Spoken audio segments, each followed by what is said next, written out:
ఏం మైక్ ఏం తమ్ముళ్ళు హుషారుగా ఉన్నారా? మా యువతను చూస్తున్నా చాలా జోరుగా ఉన్నారు, హుషారుగా ఉన్నారు.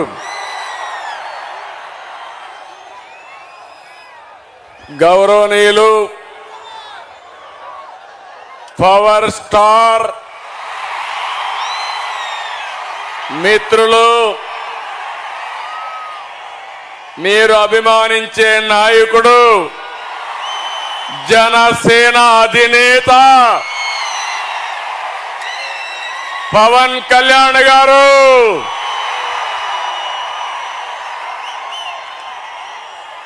గౌరవనీయులు నటసింహ బాలకృష్ణ గారు, తెలుగుదేశం జనసేన వేదిక పైన అగ్రనాయకత్వం అంతా ఉన్నారు. ఆ నాయకత్వానికి నా ముందర మిమ్మల్ని చూస్తా ఉంటే కొండనైనా బద్దలు చేస్తామనే ధైర్యం ఇచ్చినటువంటి తెలుగుదేశం జనసేన సైనికులందరికీ అభినందనలు, శుభాభినందనలు. తెలుగు జన విజయకేతనం జెండా సభ ఇది. ఈ రోజు 28వ తారీఖు ఫిబ్రవరి నెల 2024 తాడేపల్లిగూడెం చరిత్ర తిరగరాసే రోజు ఈ రోజని మరొకసారి మీ అందరికీ విజ్ఞప్తి చేస్తున్నా. అవునా కాదా తమ్ముళ్ళు అని మిమ్మల్ని అడుగుతున్నా. అవునా కాదా ఆడబిడ్డలని మిమ్మల్ని అడుగుతున్నా. రాష్ట్రాన్ని తమ్ముళ్ళు మనం ఇక్కడ మాట్లాడుకునేది బయట కూడా చూపించాలి. నాకు ఎదురుగా ఉండే అందరూ మీ జెండాలు దించాలి. తెలుగుదేశం జనసేన జెండాలు దించి మీటింగ్ అవుతానే మళ్ళా ఎగరేద్దాం. కొంచెం దించండి, లేకుంటే మడిచి పెట్టుకోండి. బ్యానర్ కూడా తమ్ముడు, బ్యానర్ కూడా భీమవరం బ్యానర్ కూడా నువ్వు సంసిద్దాం నాకు తెలుసు. బ్యానర్ కూడా దించండి దయచేసి.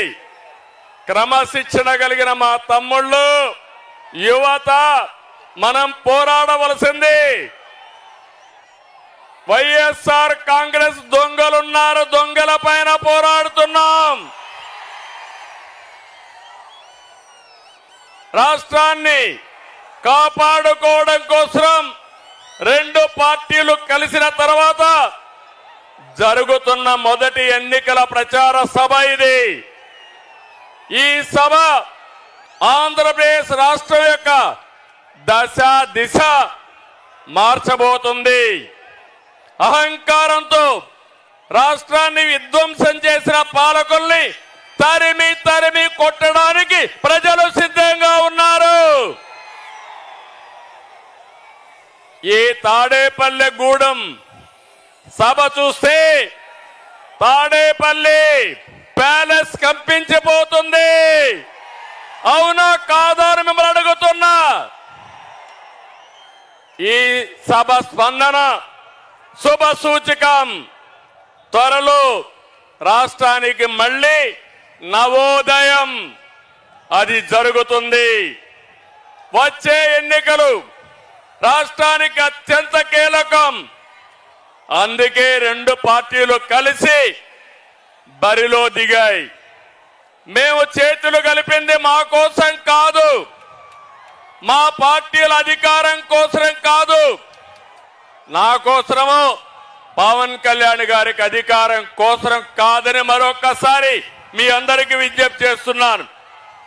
మేము చేతులు కలిపింది రాష్ట్రం కోసం, 5 కోట్ల భవిష్యత్తు కోసం. ఇక్కడుండే యువత, విద్యార్థులు, పుట్టిన బిడ్డల కోసం, పుట్టబోయే బిడ్డల కోసం, వారి భవిష్యత్తు కోసం మేము కలిశామని చెప్పి కూడా నేను మీకు తెలియజేస్తున్నా. విధ్వంసమైన రాష్ట్రాన్ని నిలబెట్టడానికి చేతులు కలిపాం. హత్యకు గురైన ప్రజాస్వామ్యాన్ని తిరిగి బతికించడానికి మేము చేతులు కలిపాం. దెబ్బతిన్న రైతాంగం కోసం, మీ బిడ్డల ఉద్యోగాల కోసం కలిసి బరిలో దిగాం.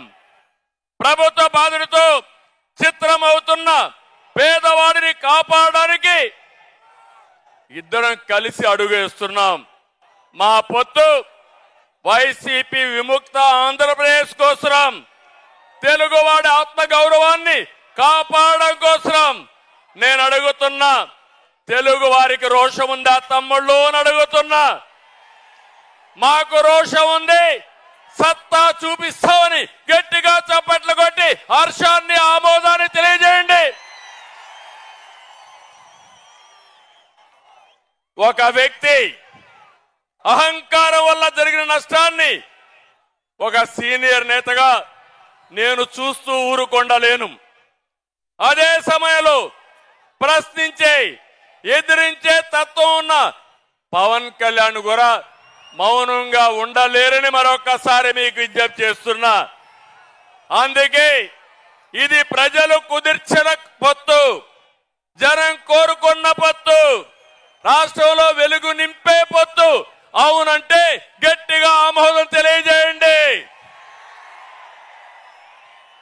రాష్ట్ర పునర్నిర్మాణం కోసం మాతో చేతులు కలపండి, మాతో అడుగేయండి మనస్ఫూర్తిగా మిమ్మల్ని అందరినీ కోరుకుంటున్నా. అదే సమయంలో మీరు ఒక్కసారి చూస్తే రాష్ట్ర పరిస్థితి అందరం అర్థం చేసుకోవాలి. 2014 గతాన్ని ఒకసారి నెమరు వేసుకుని భవిష్యత్తుకు నాంది పలకాల్సిన బాధ్యత మనందరికీ ఉంది. 2014 ఏ విధంగా ఉందో ఒక్కసారి మీరు ఆలోచిస్తే, విభజన జరిగింది, హేతుబద్ధత లేదు. కానీ ఆ రోజు మీరు చూస్తే పవన్ కళ్యాణ్ గారు ఎన్నికల ముందే ఇప్పుడు నేను పోటీ చేయడం కాదు, రాష్ట్రాన్ని కాపాడుకోవాలి కాబట్టి తెలుగుదేశం బీజేపీ ప్రభుత్వానికి సమర్థిస్తామని స్వచ్ఛందంగా ముందుకొచ్చిన వ్యక్తి పవన్ కళ్యాణ్ గారిని మరొకసారి విజ్ఞప్తి చేస్తున్నా. అక్కడి నుంచి మేము అధికారాన్ని ఒక బాధ్యతగా తీసుకున్నాం. ప్రతి క్షణం రాష్ట్రం కోసం ఆలోచించాం. నాడు మీరిచ్చిన అధికారంతో ఆర్థిక కష్టాలున్న రాష్ట్రం, రాజధాని లేని రాష్ట్రం, పరిపాలన అస్తవ్యస్తంగా ఉన్న రాష్ట్రం, అవన్నీ కూడా అంచెలంచెలుగా ఏం చేయాలని ఆలోచించాం. అయితే ప్రజలందరూ కూడా ఒక షాక్ లో ఉన్నారు. విభజన జరిగింది, హైదరాబాద్ నగరం పోయింది, మాకు పింఛన్లైనా ఇవ్వగలుగుతారా, రాష్ట్ర భవిష్యత్తు ఉంటుందా అని ఆలోచించే సమయంలో ఆ రోజు అనేక కార్యక్రమాలు చేశాం. ఒక విషయం ఇక్కడ గుర్తుపెట్టుకోవాలి, ఆంధ్ర రాష్ట్రంలో అన్ని వనరులు ఉన్నాయి. యువత ప్రపంచాన్ని జయించే శక్తి తెలుగు తమ్ముళ్లకు ఉంది, అది ఆంధ్రప్రదేశ్ సొంతమని యువతకు విజ్ఞప్తి చేస్తున్నా. అదే కాదు, సమర్థవంతమైన ప్రజలున్నారు, పోలవరం లాంటి నదులున్నాయి, ఇంకో పక్క సముద్ర తీరం ఉంది, బంగారు పండించే భూములున్నాయి, పండే భూములున్నాయి. అన్నదాతగా, అన్నపూర్ణగా ఆంధ్రప్రదేశ్ పేరు వచ్చిందంటే గోదావరి డెల్టా, కృష్ణా డెల్టాలే కారణం అని చెప్పి కూడా నేను మీకు తెలియజేస్తున్నా. అలాంటి రాష్ట్రాన్ని బాగు చేయాలనే సంకల్పంతో మేము ముందుకు పోయాం. ఆ రోజు 2029కి విజన్ డాక్యుమెంట్ తయారు చేశాం. అమరావతి హైదరాబాద్ కంటే మిన్నగా